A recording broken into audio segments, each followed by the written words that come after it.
Pernah nggak kamu duduk di depan meja kerja, tugas menumpuk, tapi malah scrolling media sosial atau tiba-tiba kepikiran buat bersihin kamar? Padahal, kamu tahu banget kalau tugas itu harus diselesaikan. Tapi entah kenapa, kamu tetap nggak melakukannya. Kenapa sih ini bisa terjadi? Banyak orang berpikir kalau masalahnya ada di motivasi atau disiplin. Aku kurang termotivasi atau aku nggak cukup disiplin, begitu dalihnya. Tapi sebenarnya ada sesuatu yang lebih dalam yang bikin kamu menunda-nunda. Coba bayangkan ini. Kalau seseorang menodongkan pisau dan nyuruh kamu menyelesaikan tugas sekarang juga, kira-kira bakal tetap malas nggak? Nggak kan? Artinya, kamu bisa melakukannya kalau kondisinya mendesak. Jadi, persoalannya bukan sekadar malas atau kurang termotivasi. Ada sesuatu yang lebih mendasar yang terjadi di balik layar. Sesuatu yang lebih kuat dari sekadar niat baik. Sesuatu yang diam-diam menahanmu dari melakukan hal-hal yang sebenarnya kamu tahu perlu dilakukan. Sebenarnya apa itu?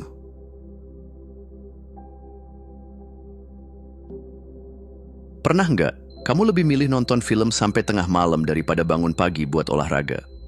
Atau lebih suka rebahan daripada nyelesain kerjaan yang deadline-nya udah di depan mata? Nah, semua itu terjadi karena hidup kita dikendalikan oleh dua kekuatan utama, kenikmatan, pleasure, dan rasa sakit, pain. Otak kita suka banget sama hal-hal yang menyenangkan, makan enak, tidur nyenyak, main game, scrolling media sosial, semua ini bikin otak mengeluarkan dopamin, hormon yang bikin kita merasa bahagia. Itu sebabnya, kita cenderung lebih gampang melakukan hal-hal yang langsung, ngasih hasil instan. Makanya, kalau ada pilihan antara kerja keras atau nonton Netflix, otak langsung pilih yang lebih nikmat, Netflix. Bukan karena kamu nggak mau sukses, tapi karena otakmu lebih peduli sama kenikmatan jangka pendek. Di sisi lain, otak juga sangat benci sama rasa sakit. Dan bukan cuma sakit fisik, tapi juga sakit emosional. Takut gagal, takut dikritik, takut kerja keras, tapi nggak dihargai. Kita lebih takut kehilangan uang daripada semangat untuk menggandakannya. Coba lihat seorang penjudi. Kalau dia menang 1 juta, dia senang. Tapi kalau dia kalah 1 juta, rasa sakitnya bisa berlipat-lipat lebih besar. Itu karena otak lebih fokus menghindari kehilangan daripada mengejar keuntungan. Inilah alasan kenapa kita menunda-nunda. Karena tugas yang sulit terasa seperti rasa sakit, sementara rebahan terasa seperti kenikmatan. Jadi bagaimana cara mengakalinya? Kuncinya adalah membalik sistem ini. Kalau kamu bisa membuat kerja keras terasa lebih menyenangkan dan menunda-nunda terasa lebih menyakitkan, kamu bakal otomatis lebih produktif.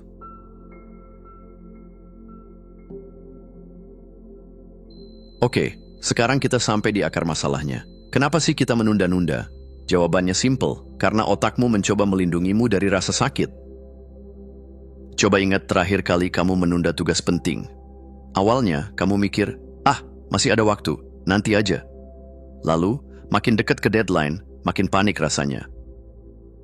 Sampai akhirnya, kamu terpaksa begadang semalaman, minum kopi segalon, dan ngebut kerjaan itu dengan jantung berdebar kayak dikejar utang. Kenapa harus selalu begini? Karena otak kita punya mekanisme sederhana, hindari rasa sakit sebanyak mungkin. Ketika kamu melihat tugas yang sulit, otak langsung memberi sinyal, ini berat, ini bikin stres, mending nanti aja. Lalu, kamu tergoda buat ngelakuin sesuatu yang lebih menyenangkan, nonton YouTube, main game, atau tiba-tiba kepikiran buat beresin meja kerja yang udah berantakan sejak 3 bulan lalu. Tapi masalahnya, rasa sakit nggak hilang, dia cuma diundur. Saat deadline makin dekat, rasa sakit karena belum mengerjakan tugas jadi lebih besar daripada rasa sakit karena harus mengerjakannya. Akhirnya, kamu terpaksa bertindak. Bayangin kamu harus nulis makalah 10 halaman. Seminggu sebelumnya, tugas itu terlihat kayak monster raksasa yang susah banget dikalahkan. Jadi, kamu tunda. Hari demi hari berlalu, sampai akhirnya sehari sebelum deadline. Sekarang, rasa sakit karena enggak mengerjakan jadi lebih besar daripada rasa sakit karena mengerjakan. Akhirnya, kamu lembur, kerja rodi semalam suntuk, dan makalah itu pun jadi. Lucunya, kalau kita bisa menciptakan rasa sakit ini lebih awal, Kita nggak perlu nunggu sampai detik terakhir buat mulai bergerak. Kalau otakmu cuma bergerak saat merasakan ancaman, ya udah, kasih aja ancaman lebih awal.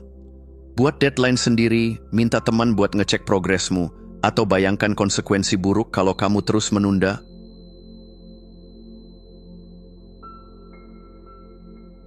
Pernah nggak kamu merasa kayak ada sesuatu yang menahan kamu dari sukses? Bukan karena kurang usaha, tapi kayak ada pola yang terus berulang. Misalnya setiap kali punya uang lebih, tiba-tiba ada aja alasan buat ngabisinnya. Atau setiap kali mulai semangat ngejar impian, ada aja yang bikin kamu kehilangan motivasi. Nah, ini karena otak kita bekerja berdasarkan pola yang sudah terbentuk dari pengalaman dan keyakinan lama. Otak kita kayak komputer yang diprogram sejak kecil. Kalau kamu tumbuh dengan keyakinan bahwa uang itu susah dicari atau orang kaya itu biasanya jahat, tanpa sadar kamu akan membuat keputusan yang menjauhkan diri dari kekayaan. Bukan karena kamu nggak mampu, tapi karena ada bagian dari dirimu yang percaya uang itu berbahaya. Contoh lain, kalau sejak kecil kamu sering dengar, jangan terlalu ambisius, nanti kecewa. Bisa jadi sekarang kamu sering ragu-ragu untuk ngejar mimpi. Pernah gagal dalam sesuatu dan merasa takut buat nyoba lagi? Itu karena otak menyimpan pengalaman buruk sebagai alarm supaya kamu nggak mengalami rasa sakit yang sama. Kalau dulu kamu pernah berbicara di depan umum dan ditertawakan, otak bakal merekam itu dan bilang, "Oke, jangan pernah coba lagi, itu bahaya." Masalahnya, nggak semua pengalaman buruk harus jadi alarm selamanya.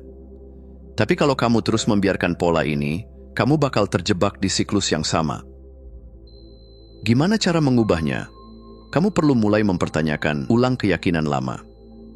Misalnya, kalau kamu selalu berpikir, "Aku nggak pandai mengatur uang," ubah jadi, "Aku sedang belajar mengatur uang dengan lebih baik." Ini kelihatannya simple, tapi kalau dilakukan terus-menerus, otak mulai menerima program baru. Selain itu, tantang pengalaman lamamu. Kalau dulu kamu pernah gagal di sesuatu, bukan berarti kamu akan gagal lagi. Coba sedikit demi sedikit keluar dari zona nyaman, biar otakmu sadar bahwa rasa sakit yang dulu nggak lagi mengontrolmu sekarang.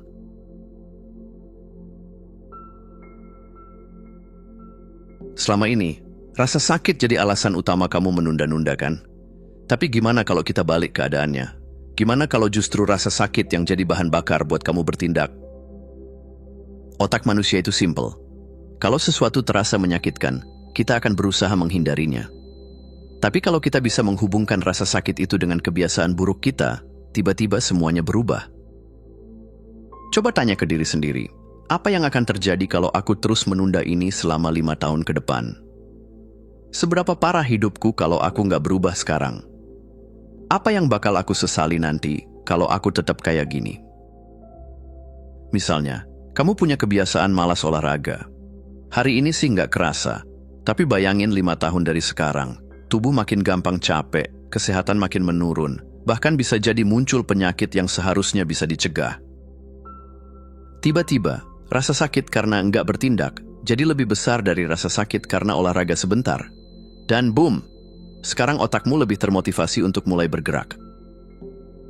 Banyak orang sukses bukan karena mereka punya kemampuan super, tapi karena mereka enggak membiarkan rasa takut menahan mereka.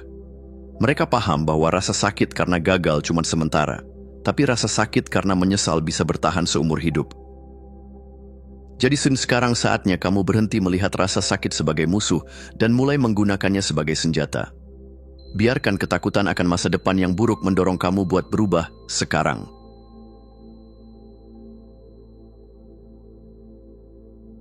Pernah nggak kamu ngerasa sulit berubah? Bukan karena nggak tahu caranya, tapi karena ada sesuatu dari masa lalu yang masih menahan kamu. Bisa jadi itu bukan cuma kebiasaan, tapi identitas yang sudah melekat terlalu lama.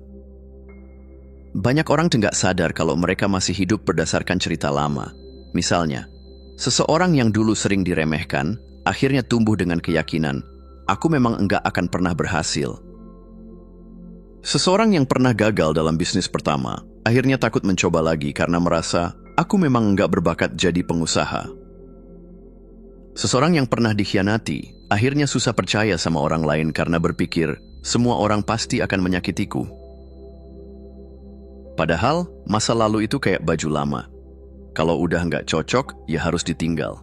Tapi masalahnya, banyak orang terlanjur nyaman dengan cerita lama mereka. Bayangin kamu lagi megang gelas berisi air.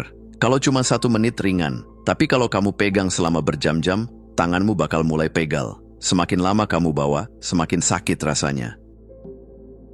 Begitu juga dengan luka lama, dendam, atau keyakinan negatif yang udah nggak relevan.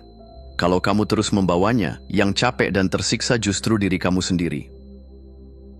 Kalau ada cerita lama yang bikin kamu stuck, tanyakan ke diri sendiri. Apakah aku masih mau hidup dengan beban ini 5 tahun lagi? Apa yang bakal terjadi kalau aku melepaskannya sekarang? Mulailah lihat diri kamu bukan berdasarkan siapa kamu di masa lalu, tapi siapa yang ingin kamu jadi sekarang.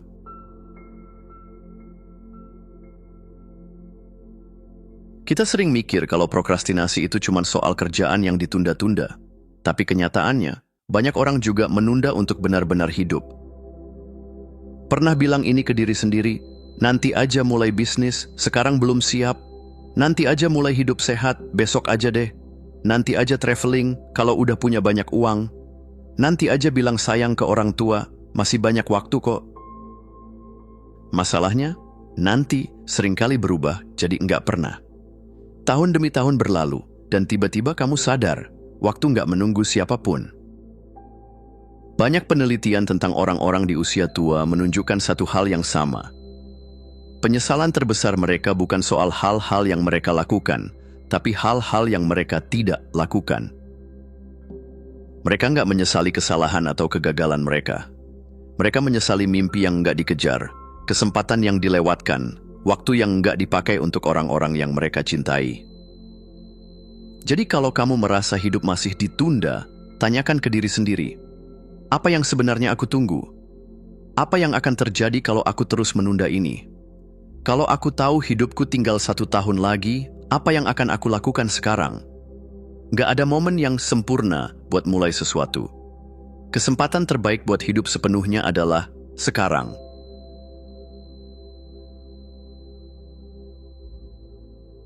Hidup ini nggak lepas dari rasa sakit. Tapi ada 2 jenis rasa sakit yang bisa kamu pilih. Rasa sakit karena disiplin atau rasa sakit karena penyesalan. Pernah ngerasa malas olahraga? Awalnya berat banget buat angkat kaki dari kasur. Tapi setelah beberapa minggu rutin, tubuh mulai terasa lebih sehat dan kuat. Atau pas harus belajar skill baru, awalnya kepala pusing, rasanya susah banget. Tapi setelah beberapa bulan, tiba-tiba kamu bisa ngelakuinnya dengan mudah. Itulah rasa sakit karena disiplin. Berat di awal, tapi hasilnya manis. Sekarang bayangin skenario sebaliknya. Kamu terus menunda olahraga, sampai suatu hari dokter bilang kamu kena penyakit serius. Kamu terus menunda belajar skill baru, sampai suatu hari kamu kehilangan peluang emas karena nggak punya kemampuan yang dibutuhkan. Rasa sakit ini lebih parah, karena datangnya telat dan nggak bisa diubah. Jim Rohn pernah bilang, kita semua akan mengalami 1 dari 2 rasa sakit.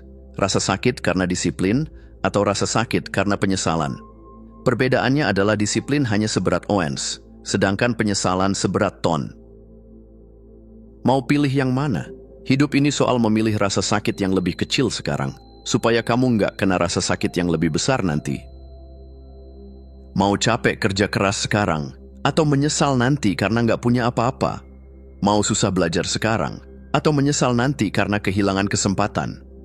Mau meluangkan waktu buat keluarga sekarang, atau menyesal nanti karena mereka sudah pergi? Jadi, kalau suatu hari kamu malas melakukan sesuatu yang penting, ingat, kamu sedang memilih antara 2 rasa sakit.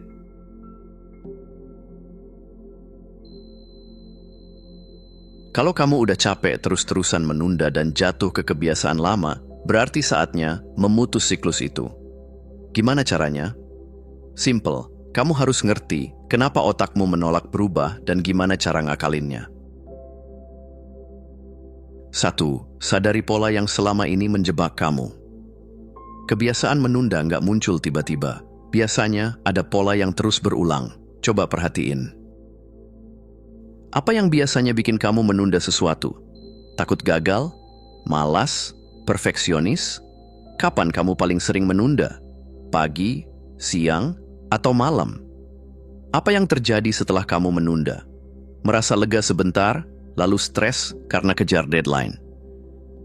Kesadaran ini penting, karena kalau kamu tahu polanya, kamu bisa mulai mematahkannya. 2. Gunakan rasa sakit untuk mendorong aksi. Ingat yang sudah dibahas sebelumnya? Otak lebih takut kehilangan sesuatu daripada ingin mendapat sesuatu. Jadi, pakai ini buat keuntunganmu. Bayangkan skenario terburuk kalau kamu terus menunda. Rasakan gimana hidupmu bakal kacau kalau kamu nggak bertindak sekarang. Tulis apa yang akan kamu sesali kalau kamu nggak berubah. Semakin nyata rasa sakit ini di kepalamu, semakin besar dorongan buat bertindak. 3. Ciptakan momentum kecil. Jangan langsung bikin target gede yang bikin kamu overwhelmed. Mulai dari langkah terkecil. Mau mulai olahraga? Lakukan 5 menit aja dulu. Mau nulis? Cukup 1 paragraf aja hari ini. Mau belajar skill baru? Tonton 1 video aja dulu. Ingat, otak suka dengan yang mudah. Kalau kamu berhasil memulai, biasanya kamu bakal lanjut terus. 4. Jadikan kebiasaan baru lebih menyenangkan. Jujur aja, kita malas ngelakuin sesuatu kalau itu terasa menderita. Jadi bikin kebiasaan itu lebih asik. Mau olahraga, dengerin musik favorit sambil latihan. Mau belajar, pakai sistem reward. Misal, boleh makan camilan enak setelah selesai. Mau bangun pagi, pasang alarm dengan lagu yang bikin semangat. Semakin menyenangkan prosesnya, semakin kecil kemungkinan kamu menunda. Intinya, prokrastinasi bukan kutukan, tapi kebiasaan yang bisa diubah. Dengan mengenali polanya, menggunakan rasa sakit sebagai motivasi, memulai dari langkah kecil, dan membuatnya menyenangkan, kamu bisa lepas dari jebakan menunda-nunda. Sekarang tinggal 1 pertanyaan. Kamu mau mulai sekarang atau masih mau menunda lagi? Terima kasih sudah menonton. Jangan lupa untuk klik tombol like, subscribe, dan tinggalkan jejak di kolom komentar.